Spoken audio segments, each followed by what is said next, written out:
Kailash Vijayvargiya Modi cabinet में मंत्री बा। आई पूरा पागल हो गल बा, दिवालिया एक घोषित कर देवे के चाहिए ऐसने आदमी के। मानसिक रूप से विक्षिप्त हो गल बा। शाहजहांपुर में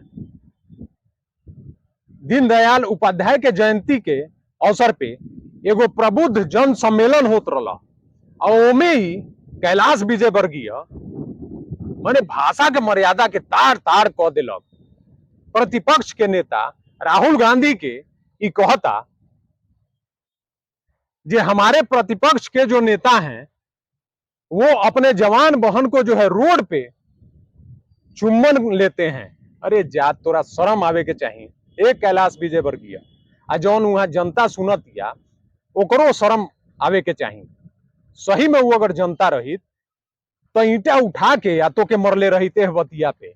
अरे राहुल गांधी के ही कल्चर ह आ कोनो भाई बहन के प्रेम पे आते ऐसन आरोप लगावो तारीस, तोरा जौन बा नरकों में जगह ना मिली। उ सब भाजपा के जौन बा कार्यकर्ता बैठल रहे, अगर वास्तव में जनता रही तो के लाठी डंडा से मार के भगा देले रही।